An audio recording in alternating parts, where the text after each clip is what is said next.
I would do it again in a heartbeat if it meant that I saved one person or even prevented one person from getting shot.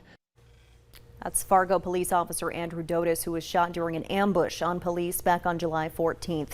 Today, Fargo police released a 40-minute sit-down interview they did with Officer Dotas and his wife Hannah as he recovers now at home. Dotas is one of the 4 officers involved in the shooting. Officer Jake Willeen died. Officer Tyler Hawes was injured. Officer Zach Robinson is the one who took out the shooter that day.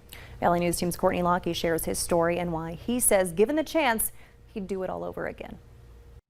Officer Andrew Dotas stood on the front lines during one of the darkest days in Fargo's history. As he and his wife Hannah reflect, almost 2 months later, they have an unexpected peace. If we can get through this, we can truly get through anything. Yeah. And so that's what we've really fallen back on, is just our faith in the plan. And we may never know the plan. But it hasn't been easy by any means. I just feel God like picking me up in those moments and just being like, focus on me. Like, you're in this storm, but you know, I will, like, don't lose sight of me. Like, I will carry you through that. And I just am so thankful for that. Andrew and Hannah have only been married for 1 year. On top of that, they have a little boy at home. Our family will adjust. We're going to get through it. And I am excited for the day that I get to sit down and tell AJ what a hero his dad is. The family still hasn't watched the body camera footage. It will be a long time before they do, if ever. Right now, they're focused on healing and thanking everyone who played a role in that. He not only, saved my life, but he saved a father, he saved a husband, he saved a son. In the more than 3 weeks that Andrew spent at Sanford Health, he and Hannah formed lifelong friendships with the doctors and nurses. It was also made clear during that time that he joined the Fargo Police Department for a reason. I knew no matter what happened, they would always have my back. And they've proven that, like, overwhelmingly.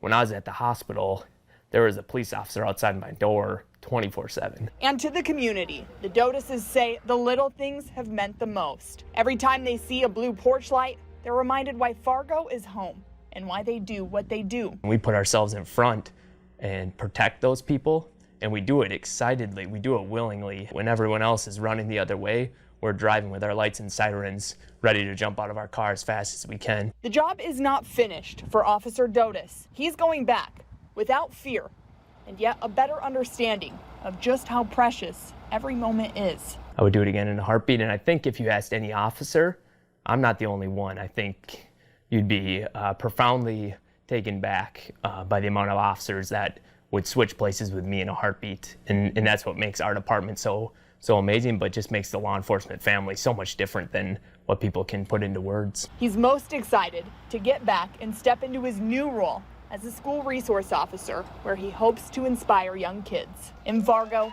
Courtney Lockie, Valley News Live. Officer Dotas says he's looking at a year for recovery time. You can watch that full interview under this story on our website, valleynewslive.com, and the VNL News app.